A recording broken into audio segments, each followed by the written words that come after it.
নমস্কার। নমস্কার।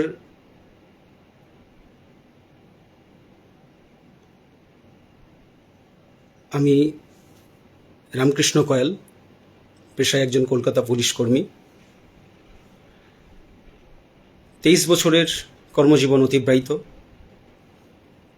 এখনো 17 বছর কর্মজীবন বাকি আছে।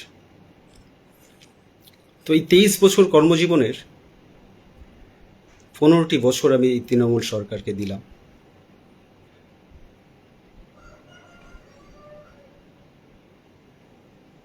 এই 15 বছরে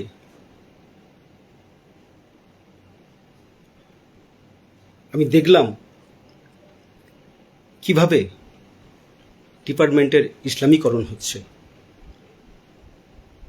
আমি 15 বছরে দেখলাম কিভাবে প্রশাসনিকভাবে হিন্দুকে, বাঙালিকে মুসলিম হওয়ার জন্য উৎসাহিত করা হচ্ছে।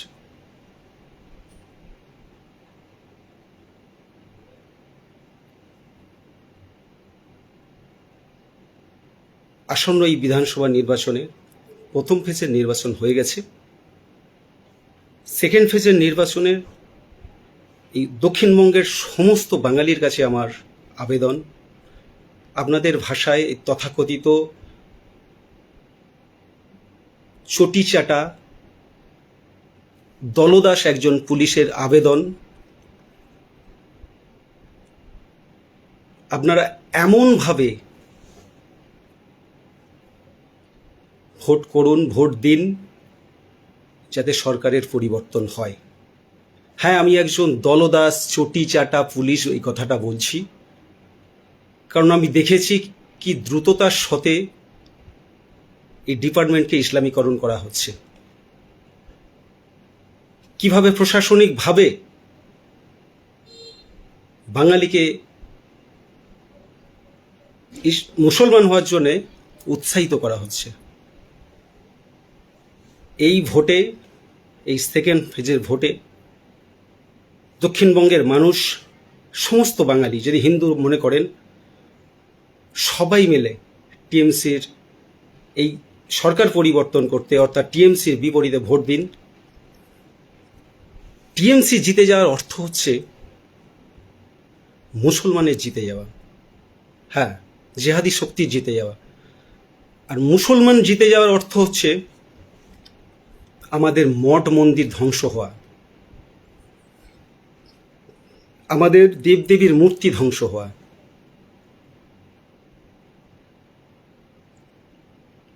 কেন বলছি? মুসলমান জিতে যাওয়ার অর্থ হচ্ছে, টিএমসি সরকার জিতে যাওয়ার অর্থ হচ্ছে মুসলমানের জিতে যাওয়া। আর মুসলমানের জিতে যাওয়ার অর্থ হচ্ছে আমাদের মঠ মন্দির, দেবী দেবী ধ্বংস হওয়া, মূর্তি ধ্বংস হওয়া, মন্দির ধ্বংস হওয়া, এবং আমাদের মা বোনেদের ইজ্জত যাওয়া, রেপ রেপ হ্যাঁ রেপ। কারণ ইসলাম ধর্ম মতে, ওই আরবের মতবাদ মতে, যারা আরবের মতবাদ ফলো করে তাদেরকে মুসলমান বলে। আর এই ধর্মীয় মতবাদ অনুসারে এরা বিধর্মীদের ধর্ষণ করতে পারবে, বিধর্মী মহিলাদের ধর্ষণ করতে পারবে, রেপ করতে পারবে। ইভেন আপনাকে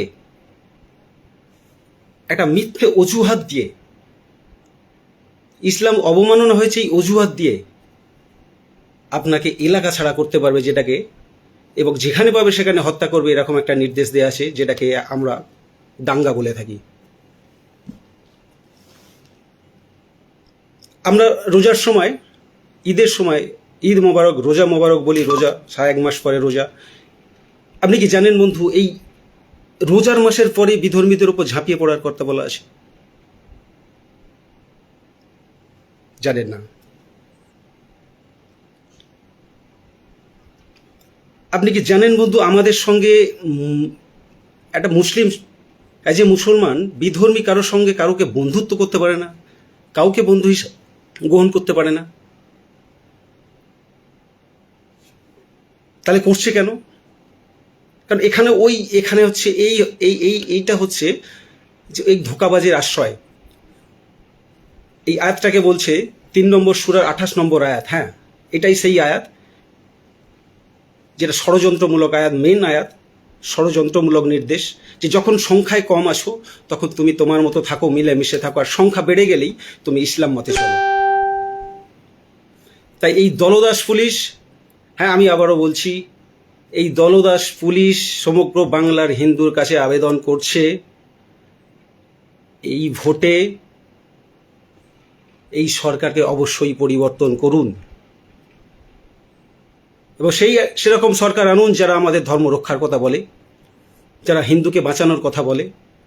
কারণ টিএমসি সরকার জিতে যাওয়ার অর্থ মুসলমানের জিতে যাওয়া। কারণ মুসলমান একসময় সিপিএমকে হাতিয়ার করেছিল, তারপরে তৃণমূলকে দখল করেছে। আপনি যদি একটা জিনিস খেয়াল করেন তাহলে বুঝবেন, আমরা টিএমসি করেছিলাম, টিএমসিকে এনেছিলাম মার খেয়ে। সেই মারটা মুসলমান অত্যাচার করতো সিপিএমের ঝান্ডা ধরে, সিপিএমের ঝান্ডা ধরে সিপিএমের হয়ে মারপিটটা করতো মুসলমানই। আমরা হিন্দুরা অনেক মার খেয়ে, অনেক অত্যাচার সহ্য করে আমরা মমতা দিদিকে এনেছিলাম। কিন্তু দেখুন কিভাবে সবাই আবার এই শাসকের আন্ডারে চলে এলো। This is the policy. এই পলিসি বুঝতে হলে আপনাকে ধর্মগ্রন্থ কোরআন পড়তে হবে।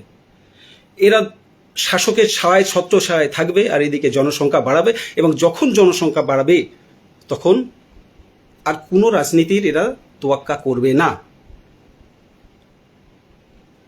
আমি আবারও বলছি, মুসলমান জিতে যাওয়ার অর্থ, টিএমসি সরকার জিতে যাওয়ার অর্থ মুসলমান জিতে যাওয়া, আর মুসলমান জিতে যাওয়ার অর্থ হচ্ছে আপনার মা বোন ধর্ষিত হবে। ধর্মগ্রন্থ কোরআনে পরিষ্কার নির্দেশ দেওয়া আছে, বিধর্মী মানুষ খুন হবে, এবং আপনাকে এলাকা ছাড়া করা হবে দাঙ্গা করে, আপনার জ্বালিয়ে পুড়িয়ে ঘর জ্বালিয়ে দাঙ্গা করে ভাগিয়ে দেওয়া হবে। পরিষ্কার দাঙ্গা করার কথা লেখা আছে। এটা হলো সেই বই, আরবীয় মতবাদ সম্মিলিত বই, যাকে ধর্মগ্রন্থ কোরআন বলা হয়।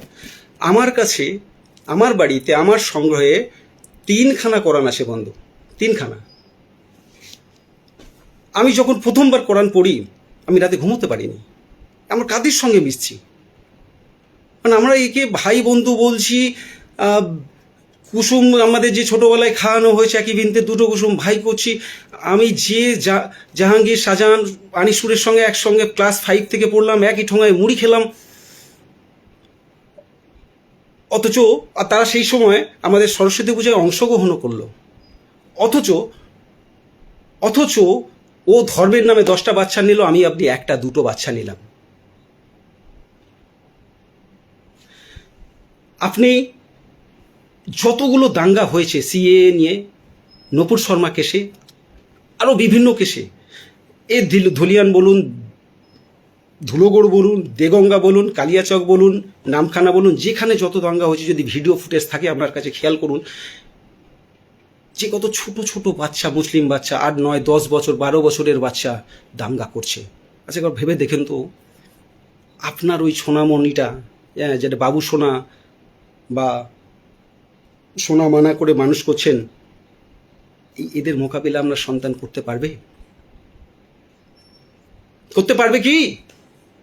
যদি মনে হয় যে হ্যাঁ আমার সন্তান এদের লড়াইটা লড়ে নিতে পারবে, নিজের লড়াইটা লড়ে নিতে পারবে, কারণ ইসলাম ছাড়বে না আপনাকে, ইসলাম ছাড়বে না আপনাকে। এখানে পরিষ্কার নির্দেশ দেওয়া আছে জেহাদ করার।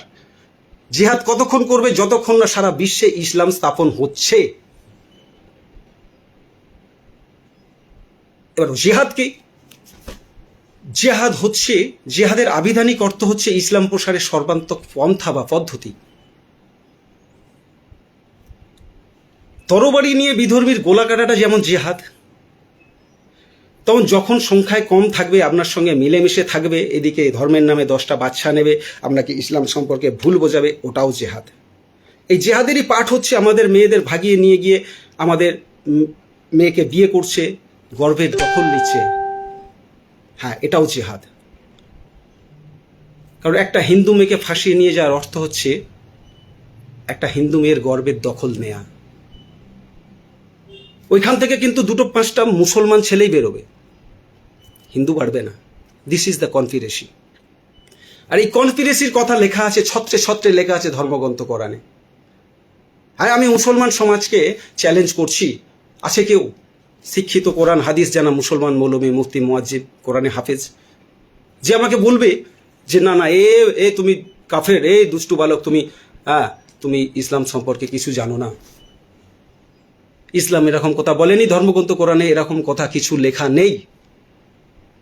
যদি এটা প্রমাণ দিতে পারেন যে বিধর্মী মহিলাদের ধর্ষণের কথা লেখা নেই, আমাদের দেবদেবীর মূর্তির ভাঙার কথা লেখা নেই, এবং আমাদের দাঙ্গা করে আমাদের এলাকা ছাড়া করার কথা লেখা, যেখানে পাওয়া সেখানে হত্যা করার কথা লেখা নেই, এবং আমাদের মা বোনেদের উত্তেজিত করা এবং ধরে এনে ভোগ করা, অর্থাৎ তার নামান্তরই হচ্ছে ধর্ষণ করা, লেখা নেই, যদি প্রমাণ দিতে পারেন তাহলে আমি চ্যালেঞ্জ করছি, যদি এরকম প্রমাণ দিতে পারেন, আমি প্রতিশ্রুতি দিচ্ছি যে আমি আপনাদের গোমাংস খেয়ে আপনাদের কলেমা পড়ে মুসলমান হয়ে যাব। এবার শুধু তাই নয়, আমার ফ্যামিলিকে উদ্বুদ্ধ করব, আমি বোঝাবো হ্যাঁ ইসলাম শান্তির ধর্ম, এই মতবাদ অনেক সুন্দর মতবাদ।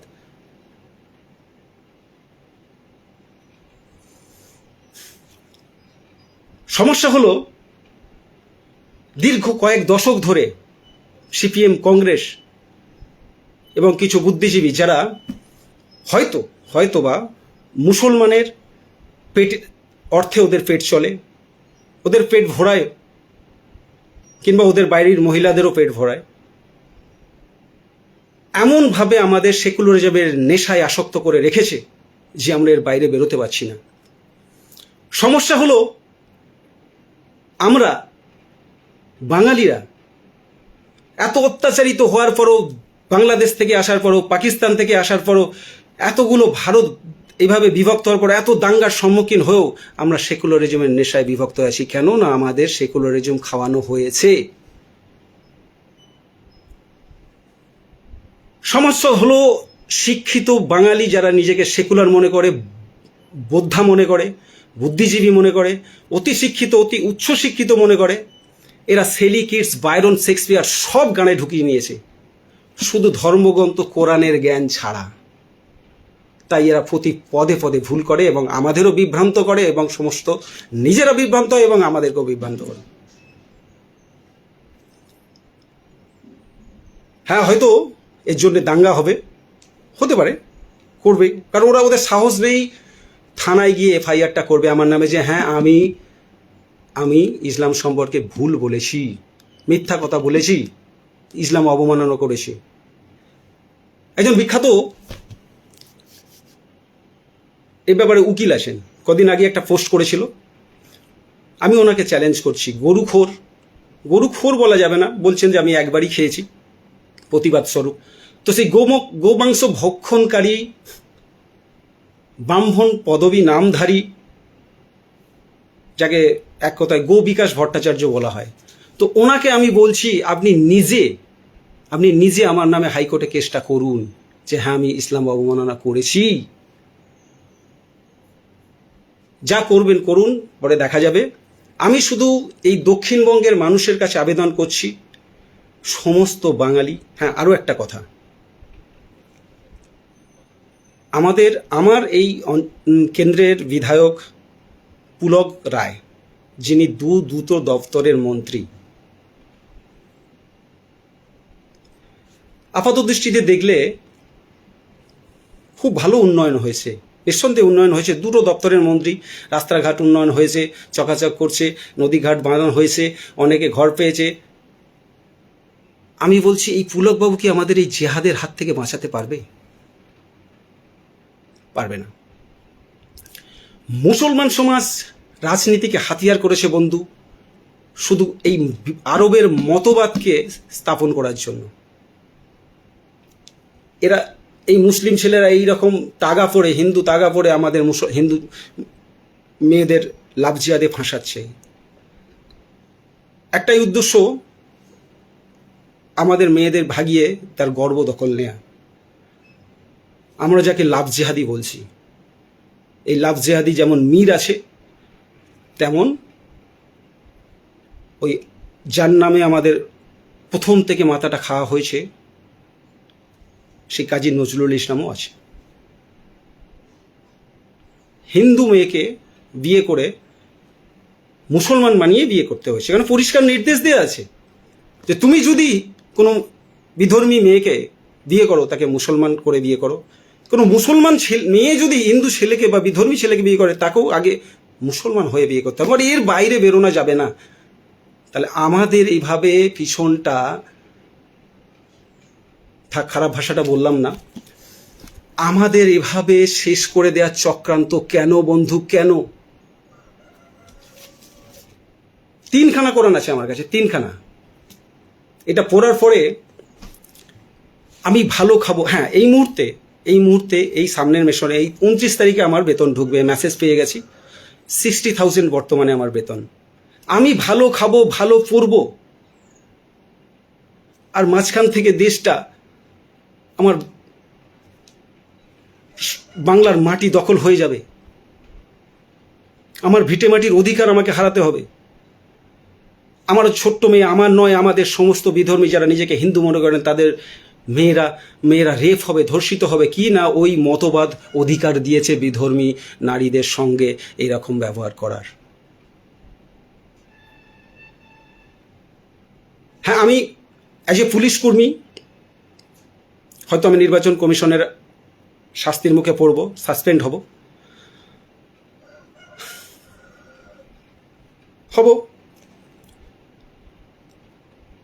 কিন্তু আমি নির্বাচন কমিশনের কাছে একটা আবেদনও করছি এইভাবে, এখান থেকে এই সত্যি কথা বলার জন্য যদি কিছু অশান্তি হয়ে থাকে সেটা দেখুন, আর পারলে প্রোটেকশন দিন আমাকে। কারণ আজ নয় কাল আমাদের এই সত্যের সম্মুখীন হতেই হবে। কতদিন এই ষড়যন্ত্র আমরা বুঝতে পারছি না। এই ষড়যন্ত্র বুঝতে পারার কথা নয়। এই ষড়যন্ত্র কোথা থেকে কি হয়ে গেল যা ধুলোগড়ের লোক বুঝতে পারলো না, ধুলিয়ানের লোক বুঝতে পারলো না, দেগন্দার লোক বুঝতে পারলো না, নামখানার লোক না হুগলির তেলেরি পাড়ার লোক বুঝতে পারেনি। সবাই ভাই ভাই করে বড় হয়, একসঙ্গে মিলেমিশে থাকে, যে কোনো অজুহাতে আপনাকে এলাকা ছাড়া করার কথা নির্দেশ দেওয়া আছে। আপনি বুঝতেও পারবেন না কোথা থেকে কি হয়ে গেল।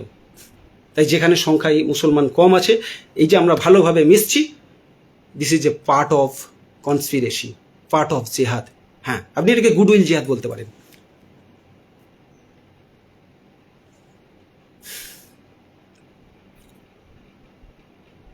মানে আমি যেদিন পড়লাম, আমি আজ থেকে 2016 থেকে, মানে 10 বছর কোরআনের চর্চা করছি, 10 বছর আমাদের কিভাবে একটা বাঙালি জাতি, একটা শিক্ষিত জাতি শুধু একটা সেকুলারিজম, একটা মিথ্যা নেশার মধ্যে একটা আচ্ছন্ন করে রেখে দেওয়া হয়েছে। সম্প্রীতি কাদের সঙ্গে সম্প্রীতি বলুন তো, যে আমার গোলা কেটে হত্যা করবে বলছে বিধর্মীদের? আছে কেউ কোরআন হাফেজ জানা মুসলমান, মুফতি মজ্জিন কোরআনে হাফেজ, যে আমাকে বলবে না এই তুমি কোরআন সম্পর্কে মিথ্যা কথা বলছো? আমি চাই সারা বাংলায় আমার নামে এফআইআর হোক, সমস্ত থানায়। আমি কোরআন হাতে করে নিয়ে কোর্টে উঠব। আমি জজ সাহেবদের বলবো, শুধু জজ সাহেব নয়, আমি সমস্ত পুলিশ কর্মীদের বলবো, আপনি কনস্টেবল হতে পারেন, এসআই, সার্জেন্ট, যে কোনো র্যাঙ্কে হতে পারেন আমি সমস্ত ডাক্তারদের বলবো, উকিলদের বলবো, ইঞ্জিনিয়ারদের বলবো, আপনাদের প্রত্যেকটা দপ্তরে প্রত্যেক পদে আপনি মুসলিম বন্ধু পাবেন, মুসলিম সহকর্মী বন্ধু পাবেন। তাকে বলুন, জিজ্ঞাসা করুন যে ভাই ও কি যেটা বলছে, রামকৃষ্ণ যেটা বলছে এটি ঠিক বলছে? ও বলবে না এইসব কিছু নেই, না এরকম নয়। ওকে বলুন যে তোর ধর্মগ্রন্থ বাংলায় আছে, ধর্মগ্রন্থ কোরআন, সেটা নিয়ে আমি পড়ে জানতে চাই, দেখতে চাই। সারা বিশ্বে আজকে যে টেরর অ্যাটাক হচ্ছে, টেররিস্ট কার্যকলাপ হচ্ছে, তার সমস্ত উৎস এই মহান গ্রন্থ। আচ্ছা ভাবুন তো, শরীরে বোম বেঁধে একজন বিধর্মীর মাঝখানে গিয়ে নিজেকে উড়িয়ে দিচ্ছে। কি সেই তথ্য কি? এটাকে জেহাদি তত্ত্ব বলে। কারণ এদের ছোটবেলা থেকে মাথায় ঢুকে দিয়েছে এই জীবন নয়, আসল জীবন হচ্ছে বেহেশতে, স্বর্গে, যেখানে গিয়ে জান্নাত, যেখানে গিয়ে তুমি 72টা হুর পাবে, এখানে মদ খাওয়া হারাম, ওখানে ওই জান্নাতবাসী জিহাদিদের জন্য কি আছে জানেন? 72টা হুট তো শুধু আছেই, সেই সাথে সাথে মদের নদী আছে, সুমিষ্ট পানির নদী আছে এবং সুমিষ্ট মধুর নদী আছে, অথচ সেখানে মদ খাওয়া হারাম। আমি এই দলদাস পুলিশ, তথাকথিত চটিদাস পুলিশ, কলকাতা পুলিশ, 23 বছরের সার্ভিস জীবন অতিক্রান্ত, এখনো 17 বছর বাকি, বর্তমানে আমার বেতন 60,000। আমি সমগ্র বাংলার হিন্দুর কাছে আবেদন করছি, এই ভোট আপনার জন্য শেষ ভোট। হয়তো আর 5 থেকে 10 বছর কি হবে জানেন? এদের যে পরিমাণ ছোট ছোট বাচ্চা আছে, আগামী 5 থেকে 10 বছরের মধ্যে সবাই ভোটাধিকার পেয়ে যাবে। এরা গণতান্ত্রিক পদ্ধতিতে বাংলাদেশ দখল করে নেবে, এবং এই জিহাদ করতে গিয়ে আপনার সঙ্গে যে কি হবে, কি করবে, সেটা আপনি কল্পনা করতে পারেন না। পারলে একটু ধুলিয়ান যদি মনে হয়।